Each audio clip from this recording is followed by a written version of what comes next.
Something's happening. Yay! We're live! Yay! Hey, welcome! I'm Tamara Monosoff, #1 Amazon best-selling author and creator of the Author to Income Formula. And I am so excited that you're here today because we have a special guest, Jennifer Spivak, who is an expert on Facebook ads. And Jennifer, I'm so thrilled you're here.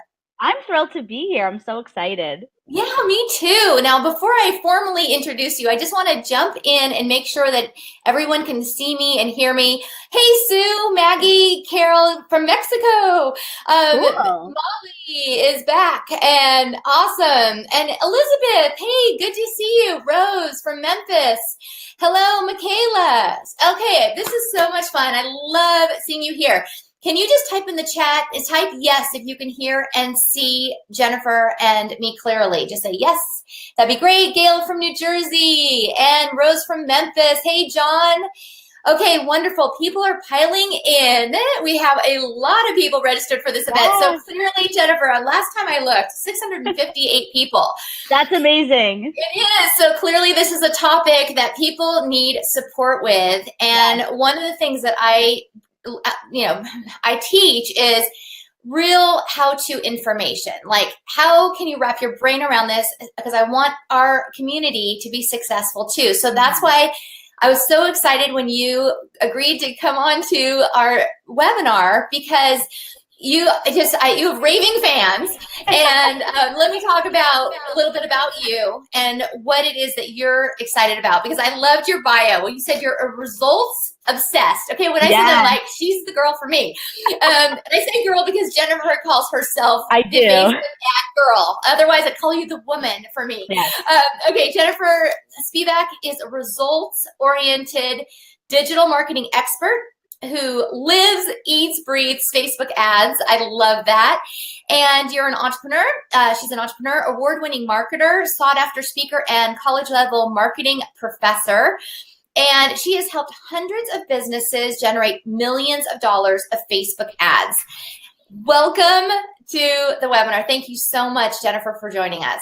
I'm so excited. Should we get started? Let's do it. Let me just give everyone just a little information first. Okay. Hey, Margaret, Lou, so glad you're here. Annette's in the house from California. Yay. And Robert here, Lou, Deb. Okay. Woo, they're all piling in. Anne, Trudy, John, Brian. Okay. Okay, here we go. Let me just say this.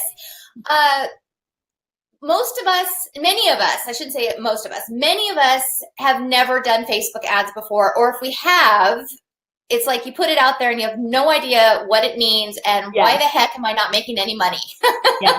So I'm hoping that you're going to bring some clarity to this process. So go ahead and jump in, but I want everyone to know, please type your questions in for Jennifer as you think of them, so that we could do rapid fire Q&A at the end, because we're only here for 1 hour. Okay, Jennifer, so go ahead, take it away. And just as I'm launching, to quickly speak to the thing you just said, what I'm always talking about with my clients and when I give presentations and things like this is that there's kind of these two ways to look at Facebook ads. Either it's this black box that eats your money and you have really no idea what you're getting for what you're putting in, which nobody likes, or it's like this cash machine. And so today we're going to look at how to turn your Facebook ads into a cash machine, so you always know what you're getting for what you're spending and you have complete control over the return that you're generating, which I think is kind of everybody's goal. I love it. Love it. So, okay. Everyone's like, yeah, that sounds good. I think we'll take some of that. So let me just get this thing launched right here and then we can get right into it. Okay, great. Okay. Go to the beginning. Oh, we're at the end. How do we do that? It's all right. Nobody look. Everybody close your eyes. Okay, everybody close your eyes. This is a surprise for later. Oh, boy. Okay, hold on. We're getting there. It's all right. It's all right. That's because we were practicing before the webinar. We were so excited. I know. So we were already doing this before we jumped on here. So no worries. We're almost there. Almost there. Okay. Yay! Okay, we did it. Okay, so let's get started. I know we're ready now in crunch time. So the secret to high converting Facebook ads, or in other words, how to actually run Facebook ads that convert, that don't have that experience of you putting money in and feeling like Facebook stole all of your money and you don't know what you're getting for what you're spending. So just a sort of a quick request, I guess, for the duration of this presentation. There are a lot of different things you can use Facebook ads for, and none of them are necessarily wrong. I mean, you can use Facebook ads for PR, for branding, for awareness, for engagement. None of that is bad. But like I was kind of alluding to earlier, there is this opportunity to use Facebook ads as really a lead generation and customer acquisition tool. So my request for all of the attendees is to kind of just be open to shifting your perspective just for the next hour as we're having this conversation, and really looking at this as something that can make you serious money and help you fill your programs, fill your events, fill your courses, and really be like a huge part of your 2018 sales and customer acquisition strategy. That is what is available with this tool if you are actually doing things correctly. And that's what I'll be teaching you guys today. Love it. Okay. So just really quickly before we get into some of the nitty gritty and the technical stuff I want to share with you, why are we even talking about Facebook ads in the first place? Why have I created an entire business around Facebook ads? There's a couple of reasons that really speak to why this is such a powerful platform. So for one, and again, this may not be your experience yet, but it can be. It's really, really easy to measure and track your return in real time. And again, that's if you have things set up properly. If you know how to use things like conversion tracking and the pixel, and by the way, if that doesn't mean anything to you, it will by the end of this hour. But once you do have some things like that in place, you are always able to go into your ads manager and very quickly get a sense of what you're making for what you are spending. It really puts you, the business owner or the advertiser or the marketer, in complete control. So that's a huge advantage there. Another thing is the unbeatable targeting. I've been doing this for years, and I've got clients in every possible industry you can think of, from super generic to super specific. And in all these years, I've never once encountered a brand that I couldn't find some way to reach their target audience. So there's not only the opportunity to reach very specific audiences, but there's also this opportunity to really make sure that you're only spending money on the exact right people who are going to be your perfect peeps, the people that buy from you and who are actually going to spend money with you. That's, of course, the goal here. Another huge advantage of Facebook ads, it's really great for testing and real-time feedback. And I mean that in both, you get to run a lot of strategic tests for your Facebook ads and quickly figure out what's working and what's not from a Facebook ad perspective as far as how to generate leads and customers and sales. But you can also actually use the results of that testing and real-time feedback to influence other things like your website and your emails. If you are getting like a lot of response to a certain type of messaging or a certain graphic, or getting a really heavy response from a particular target audience, that is data that's basically telling you this is something that works. So it could actually also be a platform that's used as like really cheap market research. Just another opportunity there. Another awesome advantage is that Facebook ads actually are relatively inexpensive compared to a lot of other advertising channels and more traditional platforms out there. But more importantly, Facebook ads are variable cost, meaning that you don't have to commit to a huge sum of money up front and cross your fingers and hope that something good happens. You can actually start with something like $5 a day, $10 a day, $20 a day, and slowly over time continue to put more money in as you're seeing what you're getting, and you're able to track your ROI in real time if you have things set up properly. So a lot of these things are really about you, the business owner, being in complete control of how much money you make, which is, I mean, isn't that like every business owner's dream? And that is what's possible here. And just a quick point that I always love to make. I don't know how many of you guys on here have heard this, but there's been talk over the last almost really 2 years at this point that there are people leaving Facebook, especially the younger audience, the younger demographic. They're leaving for things like Instagram and Snapchat. And if any of your target audience potentially falls into that younger demographic, you may be thinking, does it actually make sense for me to invest in something like Facebook ads now if people are leaving? And the answer is absolutely yes, and here's why. So Facebook is really well aware of the fact that no social network can be the social network forever. It's not possible. I mean, MySpace was for so long, and yet look at where we are now. We'd all like laugh and make fun of MySpace. So given that, something that Facebook has done really artfully and continues to do really artfully, although it's kind of behind the scenes, is basically find all these other different places that Facebook ads can appear off of the Facebook platform. So essentially what they're saying is, even if Facebook as a social network, if the value of Facebook as a social network is decreasing, that actually has nothing to do with the value of Facebook as an ad network, because Facebook still has data on everybody, which is its main asset. And Facebook did something really smart, like buy Instagram, so that all of a sudden you'll be able to show Facebook ads on Instagram. And Facebook is now building out something that's called the Audience Network, which could eventually rival the Google Display Network. And essentially what it does is it allows Facebook ads to show up in different places on the web, inside articles, inside mobile apps. So long story short, even if you're hearing this sentiment that people may be leaving Facebook, that doesn't have any impact on how successful your Facebook ads can be, because of all these different places that Facebook is now allowing ads to be shown that are set up and served through the Facebook ad platform. And lastly, I mean, how can you ignore this stat? Facebook now has 1.8 billion users. I mean, if you have any audience that's a human, they're likely on Facebook. And then just this last thing at the bottom, which I always find really interesting. So when Facebook first created its ad platform, it took them 10 years to get to their first 3 million advertisers. And in 2016, so I'm sure the rate is now even drastically larger. I pulled this stat a little while ago. It only took them 9 months to get their additional million. So just think about that when you think about how quickly new businesses and entrepreneurs are adopting using this platform as a huge part of their sales and customer acquisition strategy. Okay, so now that we've set the stage, let's get into the nitty gritty. And definitely a lot of this presentation may seem very technical. I'm going to do my absolute best to explain it in a very simple way. But I know that it's important for you guys to understand these slightly technical aspects, because you could kind of look at this presentation that it's geared around a lot of the major mistakes that I see people making. And I work with both entrepreneurs who run businesses out of their living room like I do, and I also work with, international organizations that have 500 people deep marketing departments. And here's the thing, they're all making the same mistakes.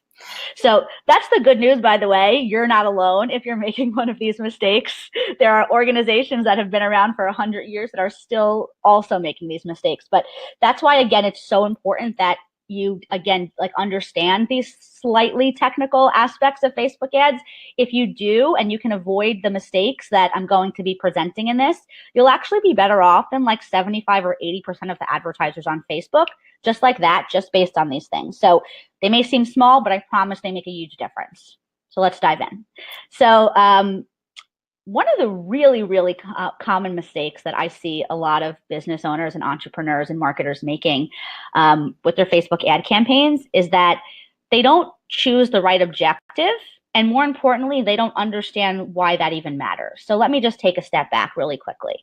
If you've never run a Facebook ad campaign before, this is the screen. And sometimes the interface obviously changes a little bit, but this is generally what the screen looks like when you first open up an ad. So let's say you're going to create your first ad ever. You've never done it before. You click create ad. This is the first thing you're going to see. And it's Facebook asking you, what's your marketing objective? Or in other words, what do you want to get as a result of running this campaign? And Facebook gives you all these different options: boosting posts, promote your page, reach people near your business, send people to your website. So all of these different options. And a part of the mistake is people don't understand how much the decision that you make here impacts and influences everything about your campaign. It's not just like a random, question that you're answering for fun. It really has a huge impact on how your campaign performs. So let me give you guys a quick example that hopefully makes sense. Let's say you are running a lead generation campaign. So you want to drive traffic to a landing page where you're either going to give out a lead magnet, the exchange is that you're collecting somebody's information in exchange for something else. So it's a lead gen campaign. And so let's say you're going to set up your campaign, you come in here and Facebook's asking, what's your marketing objective? And let's say you choose send people to your website as your objective, because you are technically doing that, right? You are sending traffic to your website. So here's what happens when you do that. Each one of these objectives has what's called an automatic optimization setting. And essentially what that means is Facebook's algorithm is going to work in your favor to support that objective. So if you choose send people to your website, the automatic optimization setting is clicks, which means that Facebook's algorithm, let's say you set it up and you never do anything again, Facebook's algorithm will always be working to get your ad the most clicks as possible at the lowest cost possible within your daily budget on any given day. That doesn't sound so bad, right? Except who really cares about clicks if what you want are leads, right? And it may not seem like it's that big of a difference, but here's the thing. Let's say, again, going back to that example with the lead gen campaign, instead of choosing send people to your website, you go over here under conversions and you choose increase conversions on your website as your main objective. Totally changes the game, because all of a sudden Facebook is now working in your favor to get you as many leads as possible at the lowest cost possible within your daily budget on any given day. And believe me, because of all the data that Facebook has on everybody, Facebook knows who clicks on a lot of things, and Facebook knows who converts. So you actually get access to an almost higher quality, higher caliber subset of your target audience when you choose that conversions objective. Those are people who, over the last couple of years, as Facebook has been collecting all this data, who convert, who buy things off of Facebook ads, who become leads, who fill out forms. And they're very different from the people who just click on everything but never actually take any action. And they're very different from the people who just like everything and never take any action. So does that kind of like make sense, that based on the different objective that you choose, you're basically telling Facebook to give you a certain type of person, and in choosing the wrong objective, everything about how your budget is spent and who your ad is shown to is different. Jennifer, this is incredibly helpful. I'm going to be keeping the questions until the end. Yeah. However, there's one that's so relevant to this Perfect. slide that I want to ask you. Jenny's asking, can you change your answer later? So if you set it up one way, can you switch it? Excellent question, and you can't. And it's actually the biggest pain. It drives me nuts. But what you would actually need to do is create an entirely new campaign, because everything, like after you basically answer this first question, the additional questions or fields or setup steps that you go through when you create your ad are sometimes specific to the objective that you chose. So you would have to pause your campaign if you chose the wrong objective and recreate from scratch a brand new one where you're choosing the correct objective. Good to know. Fabulous. And I mean, again, it's such a small thing. I mean, this is something, if you think about like all the different moving pieces of a Facebook ad campaign, answering this question takes 0.2 seconds, but it has such a huge difference. And in fact, both myself and a lot of other Facebook marketers out there have done A/B split tests, exact same ads, exact same audiences, but one campaign was send people to your website and one campaign was increase conversions. And I mean, it was clear, crystal clear, that in choosing conversions, you get significantly better performance. So if you have run ads before and you've chosen an incorrect objective, like boosting posts, for example, the suggestion here, the way to avoid this mistake, is to make sure you're choosing the objective that most closely aligns with your in real life objective. Because look, you may sometimes just want engagement. That's actually okay. Like I said earlier, there's nothing wrong with that. The mistake is if you're expecting conversions, if you're expecting leads, if you're expecting sales, make sure you choose the conversions objective, because choosing clicks or engagement as your objective when you really want sales, it's like a disjointed experience that's actually having Facebook work against you rather than in your favor, which is something that's possible here. Cool? Great. Thank you. Awesome. Okay, let's go to the next slide. Okay, so don't be intimidated by this, by the way. And everybody looks at this slide and they're like, no, I promise. It's a lot of copying and pasting. I'm going to make it really simple. All right, so we just spoke about that. If you want to generate leads and sales and conversions, you need to be able to choose conversions as your objective. That then leads us to this thing that's called the Facebook pixel, or as I like to say, a line of magic money-making code. So if you want to be able to track and optimize for conversions, how does Facebook know when a conversion has occurred if that's happening off of Facebook, right? So if you want Facebook to be able to optimize your campaign to get you more leads, Facebook has to have some way to know when a lead has occurred in order to have that optimization feature work. And that is where the Facebook pixel comes in. Now, just to clear up any confusion, the Facebook pixel is a line of code. Facebook just thinks they're fancy and likes to use their own terminology, so they made up this term called pixel. But it's no different than a Google tracking code, or Twitter calls it a tracking tag. You know, they all just want to feel special, but it's just a line of code that essentially sends data back to Facebook. The Facebook pixel also allows you to retarget people. So you can think of it as like this allows you to cookie people. So anybody who came to your site, you have the ability to then retarget them. We're going to talk about that a little bit later, but I just wanted to make it clear that the two main functionalities of this pixel, of this line of code, is to be able to retarget your website visitors, which can be very powerful, and also to be able to track for conversions or leads or sales. So here's a graphic that kind of explains, let's say, like the ecosystem of how this all works. So I'm going to try and like make this super simple.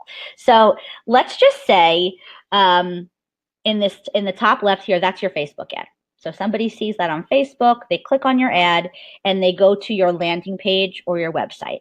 Now, the pixel that we just looked at on the previous screen, by the way, is just something that you copy from your Facebook ad account. There's no coding, there's no generating anything. Like I said, it looks intimidating. It's a lot of copying and pasting. I promise that's all it is. I don't know anything about coding.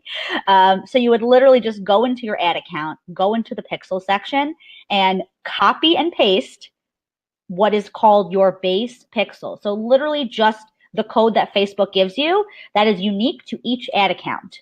So you would want that base pixel on all of the pages of your website so that you have the ability to retarget people in the future. So the pixel, just as it is, goes on your website. Now, a little bit of an aside, I don't know if any of you guys have a WordPress website. There is a phenomenal plugin called Pixel Your Site that will change your life when it comes to being able to actually set up the pixel, where it totally automates this entire process. So as far as where to actually place the pixel, obviously that depends on the type of website that you have, but a lot of the really common tools that people use today, like Lead Pages, ClickFunnels, and WordPress, and Shopify, there are really cool automated tools that make this very easy. But again, you would want to take that base pixel just as it's given to you and put it on your website or landing page.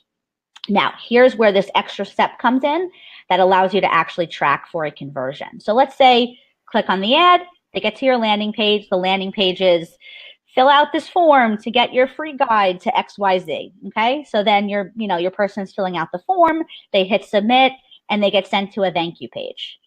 Now, you're going to put a extra special line of code, and again, it's a lot of copying and pasting. I'll show you in just a second. An extra special line of code in addition to your base pixel that only goes on your thank you page. That specifies to Facebook that a lead has been collected, because that's the only way that a person could get to your thank you page if they became a lead. So it's really actually all about URL rules. You're essentially telling Facebook, whenever someone gets to this thank you page, count it and track it as a lead and associate it with the ad that lead originally saw and came from. So that, of course, you can always go into your ads manager and see exactly which ads and which audiences are actually generating leads at the most favorable cost. Is that all clear so far? It is, and I just love how you map that out so simply. Yes, and that was the point, because sometimes, I'm talking about pixels all day long, and sometimes when I speak live, I can see the whole audience looking at me with these big eyes, and I'm like, okay, hold on, let's go back for a second. I see that I lost you somewhere. So I always just want to make sure that I'm explaining it as simply as possible because it can be simple. And what's really nice, maybe everyone can like take a deep breath after this. Once this is set up, you don't have to ever touch it again. It's like, that's it. So it's a one-time setup thing that can really dramatically change the performance of your campaigns. But once it's there, and you really never have to worry about it again. So that's a nice thing. It's not like with every campaign, you have to like reconfigure your pixel. But again, this is kind of the whole ecosystem. And so then once your user lands on the thank you page and your pixel essentially registers the fact that a lead has been generated, it sends that data back to Facebook. And then Facebook goes, okay, great. Not only can we attribute that lead to a specific ad or campaign, but it actually makes your Facebook campaign smarter over time because Facebook kind of goes, oh, interesting. That's what a lead looks like. Okay, how can we get more of those? Or, oh, interesting, that type of person converted. How can we now show the ad to more people that statistically look like that? So it's not only allowing you to track, but actually making your campaign smarter over time. And that's how you're able to do that conversion optimization that we spoke about in the very beginning. And just a really quick little note here. There's a great free Google Chrome extension called Facebook Pixel Helper that allows you to basically just confirm you've set your pixel up properly. So I use it all the time for all of my client accounts, just because, you know, it's technology, things break, you never know. So anytime after I go ahead and actually set up my pixel, I will use the Facebook Pixel Helper just to quickly confirm that it is working properly. So Facebook Pixel Helper will let you know if there's any kind of error. Okay, let's go look at the next slide. So just to sort of quickly explain, so we spoke about how you have your base pixel on your landing page, and then on your thank you page, there's a special extra code that needs to be added. So this black text is your base pixel. Again, it's only copying and pasting from your account. So let's just say, again, we're working with this example of generating a lead. I'm going to go to the next slide really quickly. This is a screenshot directly from Facebook. So again, more copying and pasting. So I would come down here and say, okay, the event that I want to track for, if you see at the bottom of the screen is a lead. I go over to the event code that is specified for a lead. And all I would need to do is go to my base pixel. And if you see like right above the red text where it says, to me, it always looks like that line says page view, sad, winky face. Like that's kind of like always what I think of when I see it. So I always say, look for page view, sad, winky face. You hit enter. And on the next line where the red text is, your conversion event code goes there. So again, copying and pasting. You just took the base pixel and then you went and grabbed, a event code based on whichever event it is that you want to track. And this is just a section of what's available. There's purchase, there's all different types of things. And you simply go back and you drop it in your base pixel. And then now, instead of this being a base pixel that only allows you to retarget people, this is now a lead pixel that you would put on your thank you page so that every time someone gets to the thank you page, that data gets sent back to Facebook and Facebook knows that a lead has occurred. That all makes sense so far, right? Well, the disconnect for me in my head right then is what is this page right here? Is this where you get the code? Yes. So basically, if you were inside your ads manager, there is a pixel section, and essentially you would click Setup Pixel. And so when you click Setup Pixel, the first screen that pops up is going to be your base pixel. So the pixel that is unique to your account. You just copy that. Then there's the next option to basically add an event. And that's where you would see a screenshot like this. And you would get to pick, I want to add a purchase event because I'm tracking for purchases. Or I want to add a lead event because I'm tracking for leads. Or I want to add a registration event because I'm tracking for webinar registrations. And so you're basically, some people call it like seasoning your pixel. You're like customizing your pixel to make it a special type of pixel that can track for a certain type of event. And that special pixel goes only on the page that people would land on after they've taken the action you want them to take. And that's kind of how that whole ecosystem works, so that Facebook is able to know when a lead or a sale or registration has occurred, even though it's happening off of Facebook. That makes sense? Yes. Fabulous. Okay. So that's the pixel. Again, I think like I had a good friend who suggested that my ad copy should say, if the Facebook pixel makes you want to drink, schedule a consultation call with me. So I know it's like the one big thing that, I think people are intimidated by and they hate. But again, I promise you, like, getting this set up is so worth it. It will completely change the trajectory of your campaigns and can be the difference between that black box experience of putting money in and getting nothing and having Facebook be a total cash machine that works in your favor. So it's worth getting through it. You have to have a drink, whatever it takes to get through it and actually get it set up. Again, once it's set up, you're all set, you're good to go. And it really makes your campaign smarter and that much more powerful. Perfect. Now, before you go on, there's some questions actually for me. And that is, I wish I could move where our pictures are. I understand that they're blocking some of the slide information, but I can't change that. That's just part of Webinar Jam.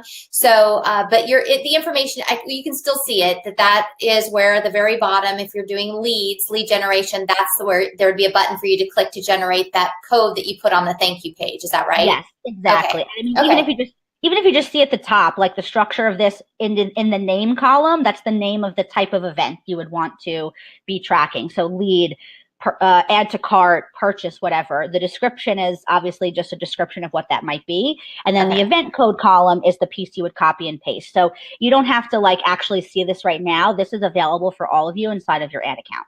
Perfect. Thank you. Awesome. Okay, so let's go on to the next slide. Okay, so we've really been speaking very technically up until this point. Now we're kind of about to get more strategic. So here's the thing. Like hundreds of times a day, somebody asks me, what audience should I target? Or what copy should I use? Or what's the best image to use? And my answer, time and time and time again, I literally feel like I just say this 1,000 times a day, is test it. I don't know. And, look, I work with all different types of clients. Some of them are in very similar industries, but even like the exact same type of business from one month to the next, you really never know how things are going to perform. One thing that is consistent about Facebook ads is that it's relatively unpredictable. So really always strategic ad testing is the key to success with Facebook ads. So what I'm going to be teaching you guys in just a minute is the exact strategic testing process that I use for all of my clients, which on average reduces our cost per lead and cost of acquisition by anywhere from 65 to 80% in 4 to 6 weeks. And it's never about knowing the exact right audience to start with, because I don't know that. Nobody really knows that. I mean, even as much as you know your business and your audience, there may still be 100 different ways to get at that audience through the parameters that are available in the Facebook Ads Manager. So it's always about having a strategic testing process to follow. What I just wanted to quickly point out on this slide are all of the different things that actually can be tested. It's a lot. You have the text above the ad, your ad creative, which by the way could be an image or a video or a GIF or a slideshow. You have your link headline, which is directly below the image.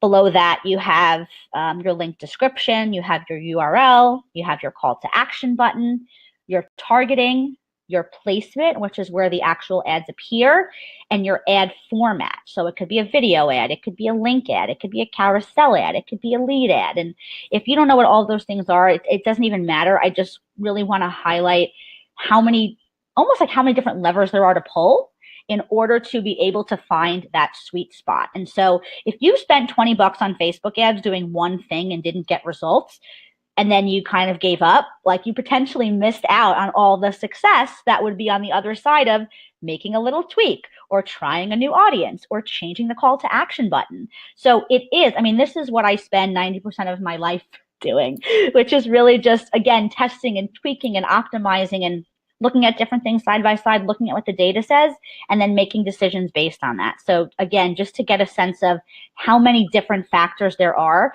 And it may, again, seem like such a small thing, but that little tiny call to action button in the bottom of the ad, whether it says shop now versus learn more, there is a difference in performance. And if taking the time, spending a couple of bucks to split test those two things, to find out that one performs so much better than the other, like, wouldn't that be worth it? Wouldn't you want to know? And so that's really what all of this is about and why it's so important to understand and put the time and money and have the patience to actually do strategic testing when it comes to Facebook ads. Jennifer, just really quick, have you seen a difference in performance with a video as opposed to a static graphic? Yes. And people actually ask me this all the time. Facebook organically is really trying to push video right now. So I think people are hearing video as this like buzzword all the time and feeling like, of course, that's always better. And my answer, again, if you ask me, should I use video or image, is test it, because I have many clients where the static image performs best. You never know what your audience is going to do. Speaking of this next slide, you really never know until you actually test it. You don't have to spend hundreds of dollars to find out which is best. You may spend $50, $20, $30. And again, if we're talking about long-term customer acquisition, wouldn't it be worth it to do that test? And instead of listening to what I say about what you should use, you're actually looking at data that tells you what your real audience actually is responding to and converting on. Does that make sense? Yes, it does. Fabulous. Okay, so this is just like a fun thing. And if you happen to have seen the slides earlier and we were scrolling back, just pretend that you didn't. So here's just like a quick little thing. So why is it so important to test? It's because what your actual audience does in real life might surprise you. Again, we think we know our audience. Sometimes we're actually too deep in our own businesses where we think we know too much. Like I always use the word pixel in my ads and people are like, stop doing that. Like no one knows what that means. So there's always that scenario of we're almost too deep in our businesses and we think we know what's best and we think we know what audience to use and we think we know what creative to use. But what actually happens when you test it might surprise you. So this quick example is a really longtime client of mine. They are a trade show, a big trade show that gets put on in Vegas twice a year. And for years, I had been running their buyer customer acquisition strategy. So basically getting buyers to register and show up at the trade show. And we were always using Facebook. And then when Instagram ads became a thing, they wanted to start playing around with Instagram ads. And naturally, everybody on the project had a different opinion about which creative we should be using for Instagram. So there was a bit of a conversation around that. And ultimately what happened is we ended up testing 3 different pieces of creative rather than just going with what somebody wanted, actually, saying, let's actually test it and look at the data. So just play along for a second and just think to yourself, which one of these images do you think performed best? Okay, so this one is literally just leggings on a rack. Just leggings, that's it. This one, of course, has the client logo, so that makes clients happy. They love that. And then this last one, how many images on Instagram look like this, right? It's like the white space, the plan on the desk, like this has Instagram all over it. So like it has to be this one, right? So these are the 3 different things that we tested. So I don't know, everyone think to yourself, what do you think? What would you guess? Do you want to jump in 1, 2, or 3? You can type in 1, 2, or 3. Yes, I'm curious. I'm guessing 1. Let's see, what's everyone else saying? Okay, yeah. We're getting a lot of ones. Let me see. Come on and vote. Which one is it? 1, 2, or 3? Okay, 1 is Annette says 1. Lou says 1. Beatrice says 3. Oh my gosh, they're coming in so fast. Lots of 1s.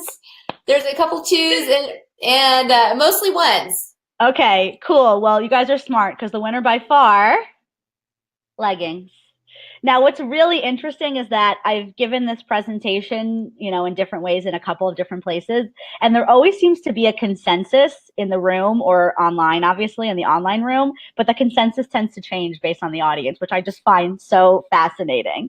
Sometimes the whole room is like, it's definitely 2. So who knows why that is? I just always find that really cool. But yes, okay, so leggings were the winner. And this isn't meant to say that you should use leggings in your ad or even that like it's always colorful imagery that works. The point is that if we had just listened to what the client wanted, they wanted, the image with their logo in it. And if we had just listened to what the graphic designer on the team wanted, we would have only gone with the, pretty Instagram aesthetic image. Now, let's just be clear. The difference in performance between these 3 was not small.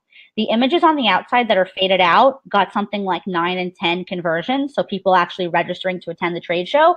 The one in the middle got 393. And the average amount that a buyer spends at this trade show is $82,500. So I'll let you guys do the math. The difference in how much revenue is generated is tremendous. And it was all because of the going through this strategic testing process. So in not testing, you're potentially missing out on huge opportunity for cash, for conversions, leads, and sales.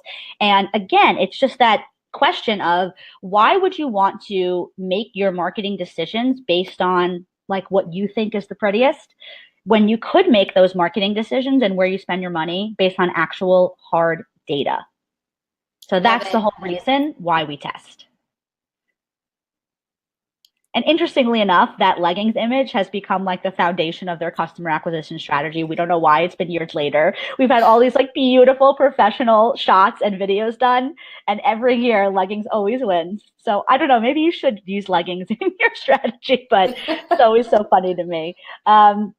Okay, cool. So what I'm going to attempt to explain on this screen is the actual steps, the testing process that I go through for all of my clients. And before I get into like the details of it, just understand that big picture conceptually, all it really is comparing 2 or 3 different things side by side, looking at the results, getting rid of what doesn't work, and keeping or scaling what does. It's literally that over and over and over again. So if you get tripped up or confused by any of the technical aspects, just remember, big picture, that's really what it is. Comparing, getting rid of what doesn't work, keeping or scaling what does. So again, here is the process exactly step by step that I go through whenever I'm setting up a new campaign for a client. So you always want to test your creative first. Because if you think about the makeup or like visually how an ad looks, the creative has kind of like the most real estate, right? Where the image goes or where the video goes, that takes up such a large portion of the ad unit. Getting that right as early on as possible would be something you would definitely want to do. So that's why you always test your creative first before you test your headline. And you only want to test a single variable at a time so that if something is performing better than another ad, you can say with some level of certainty it's because that's the best creative, given that all other elements remain the same. So again, exactly what I would do is I would start with about 3 different images. And I would set up 3 different ads. All of the ads have identical copy, and all of the ads are targeted to the same audience, but each ad has a unique, different piece of creative. Because again, what I'm looking to isolate is which creative is working best. So you could actually, like that's your image test, and you would begin with that and let that run for about 5 to 7 days. Now, you can either, and this actually has a lot to do with your budget. Let's say you only have $10 a day to spend, then where you should start is exactly what I just said. Test 3 different ads, same copy, same audience, so all in the same audience, but different creative. And let that, and just for $10 a day, let those compete against each other for 5 to 7 days. Now, if you want to accelerate the testing process, let's say you have $30 a day to spend. You could actually take those 3 ads that you just created, duplicate them, and test them on a new audience. And then duplicate again and test on a third audience. So I don't know if this graphic helps or makes it more complicated, but essentially what I'm trying to explain is that you can basically be simultaneously testing different audiences, and within those different audiences, be testing different images. Does that kind of make sense? Does it, when you said take 3 different graphics and test them with the same audiences, is that $10 on each ad a day? Great question. So it's really $10 per audience. Without getting too into the complexities of the account structure, there's something under a campaign which is called an ad set, which is what it is. It's a set of ads. And at the ad set level is where you set both your audience and your budget.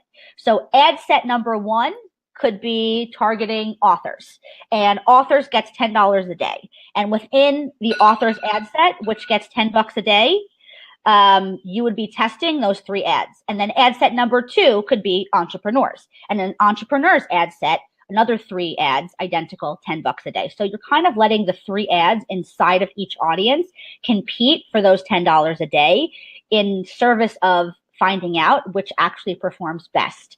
And just remember that if you set your pixel up properly and you chose conversions as your objective, like we spoke about originally, you're not just looking at which ad gets the most clicks, because again, we've determined who cares. You're looking at which ad's getting you the most leads, the most sales, what's actually making you money, what's getting you the right people in here. So that is what you're making your decisions on. And as you go through this process, you will identify audiences that definitely don't work. You will identify images that definitely don't work.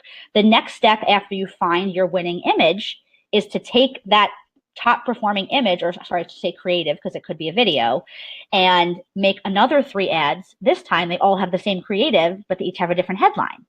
So can you see how we continuously can go through that process of isolating one variable at a time, split testing different options side by side, turning off what doesn't work. And when we say what doesn't work, we're talking about what's eating budget and not driving results, and keeping or scaling what does. And what does is what is cost efficiently generating leads and sales and conversions. And sometimes you can just test a couple of audiences and a couple of images and get to a really great return where you're happy. And other times you could take this process even further with all of the other variables I showed on that earlier screen, even down to the call to action button. Does that make sense? This is so helpful. Yes. Awesome. Okay, just so you know, we have 15 minutes left and a bunch of questions coming in. Okay, I'm trying to remember. I think from a slide perspective, we are almost done. So I'm going to try and wrap up in the next 3 to 4 minutes, and then perfect. And we'll see if I can do it even quicker. But again, big picture, it's all about just comparing and making sure that you're isolating and looking at the data so that you're able to make smarter, more educated marketing decisions based on data. That's what this is really all about.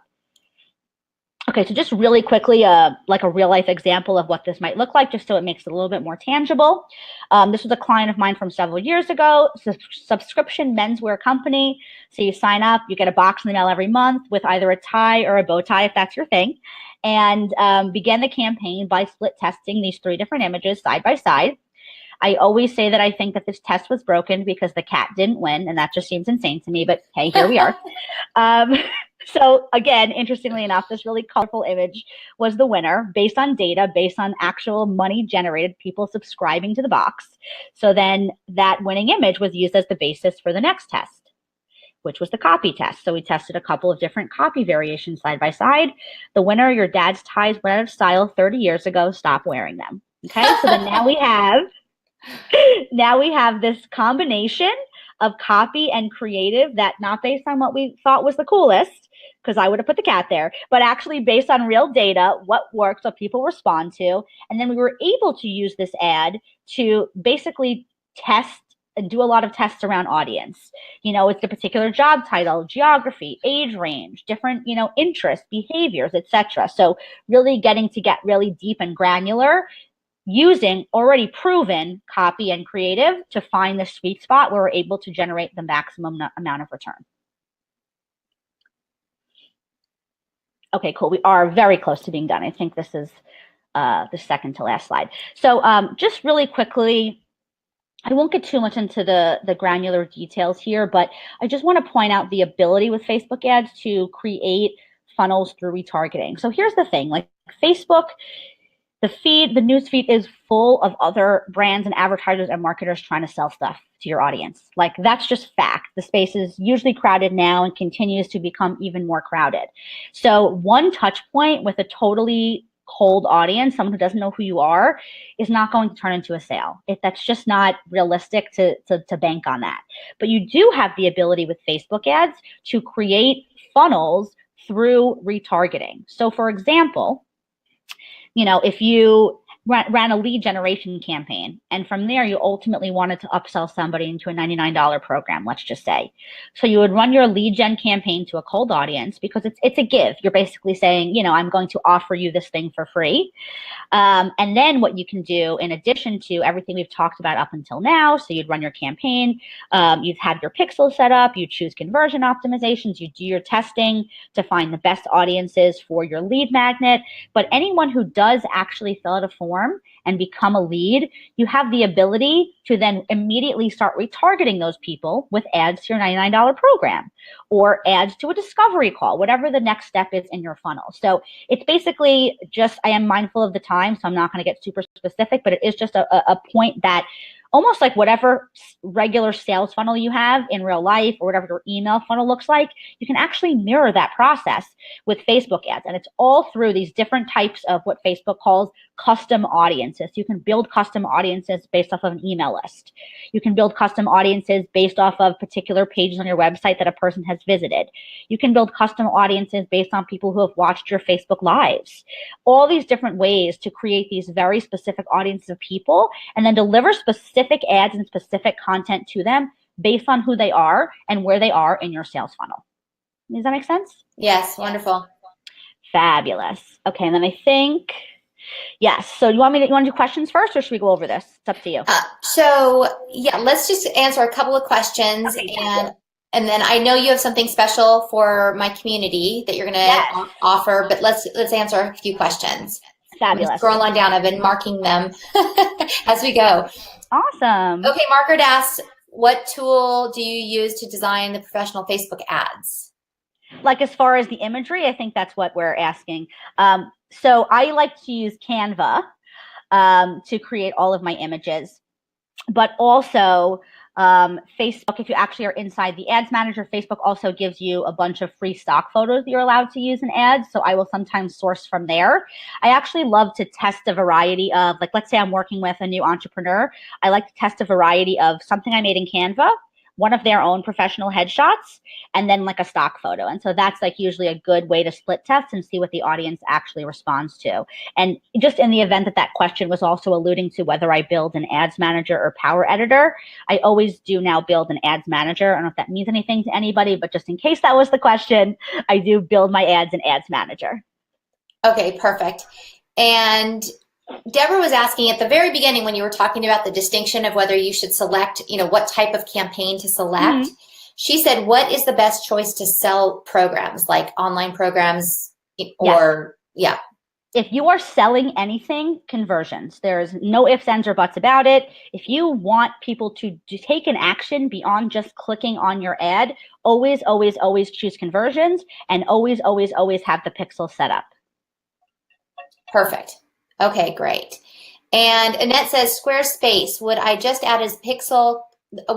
the pixel code in the footer for each page? Yes.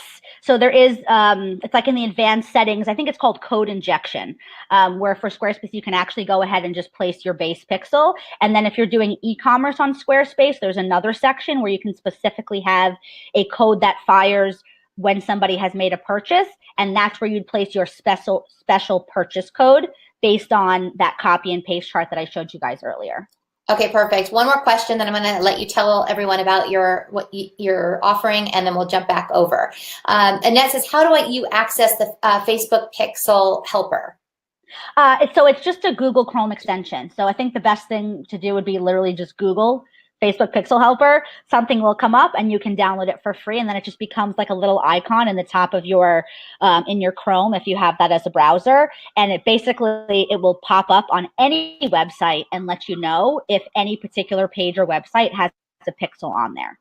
Okay, great. And I see questions from Charles, Marissa, Annette. We have some more, so go ahead, and Jennifer, but they're all coming in. Tell us about what you're offering to us, and then we'll jump back over to Q&A. Okay, fabulous. So I do have an online course called the Facebook Ads Intensive, and it's basically a super expanded, much more in-depth version of what we spoke about today. So instead of having an hour for me to quickly rush through everything, it's actually step by step, you almost like looking over my shoulder, watching me on screen share as I set up all of these things. So we cover things like your ad testing strategy, pixels, targeting, actually watching me walk through the ads manager and set things up, how to track conversions, ad copy and creative, tracking ROI, getting really specific with Facebook ad funnels. And I also have a ton of bonuses, different master classes, a swipe file of my most successful Facebook ads. I mean, I put so much into this. I actually just updated it. So you guys will be the first people ever to access the brand new 2018 version. I literally just like 3 days ago, in preparation for this, completed the brand new overhaul. So it's brand new, totally updated with the new interfaces and everything for 2018. The course is normally $247, and so we do have the special link here. In addition to using the special link that we've created here, I've also created a discount code for you guys. So if you use TM15, you can actually get an additional 15% off, which works out to about $209. And you do get lifetime access to the program, which includes really any updates that are needed, because as I'm sure you know, Facebook ads change all the time. So I'm always keeping it updated so that you have all the information that you need. Wonderful. Now, can you tell us, TM15, is it a capital TM or it's is lowercase? it Lowercase TM15. You're getting a woohoo from Annette. What I love about this is that you're showing your screen and going through the steps, so you can hit the pause button and actually watch those steps and copy paste and do the things right along with you. So I love how you're doing that. Yes, and there's also cheat sheets for every lesson. So I know some people are like, I don't like learning from video. So you could watch the video once and then actually just setting things up, follow along with the PDF cheat sheet. So I provided a lot of different ways for people to learn, and it's meant to be very actionable, like watch and then do. I don't want people to just learn. Perfect. Okay, fantastic. Some of you should be able to see the offer up on the screen too. I'm hoping that some of you can see that and you can grab Jennifer's amazing offer. I think it's fabulous. And Jennifer, also, I don't know if you can take that link and drop or put that into the chat, but let me. I can. Let me do that right now, actually. Drop that in the chat, and then let me go back and ask some more questions. So I hope you'll take advantage of this. Thank you for giving us a discount code. $209 is an amazing offer, because of the way you even taught this webinar tells me just the depth and breadth of knowledge you have in this process. So to be able to look over your shoulder, I think, is an amazing opportunity. Yes. And I mean, if you just, I mean, I've got clients that make a consistent 10x return on their ad spend. So if you just think about it, like the ability here, like what's possible, it's a tremendous value. I'm biased, but it is. Wonderful. Okay. Charles is asking, can you brand your URL in a video or a static ad? I don't know exactly what you mean by that. Can you brand your URL? I think what you mean, Charles, is just putting your URL on top of a static ad. And the answer is yes. Yes. But I mean, look, here's the thing. You know, I work with a lot of clients who almost focus too heavily on branding when it comes to Facebook ads that are designed for sales. I'm not saying go the complete opposite direction of your brand, but at the end of the day, the goal of this campaign, if you are using it for conversion, is to drive conversion. So if, you know, having your URL or having a picture of yourself, it might not mean anything to a cold audience. It's not so much about like getting your brand out there, but more about bringing the right people into your audience, using imagery and copy that speaks to them. Okay, perfect. I love that. And then also, let me wait, scroll down. Marissa says, does Shopify have a pixel plugin? How do I use it to optimize conversions on Facebook? Okay, Shopify, if anyone has this, your life's about to be so easy, because Shopify makes this. I love Shopify. Actually, with Shopify, everything we spoke about with the pixel, you actually only have to do one thing. You don't have to do anything I spoke about. You simply go into your pixel section and copy your pixel ID, which you'll see like right at the top in the pixel section.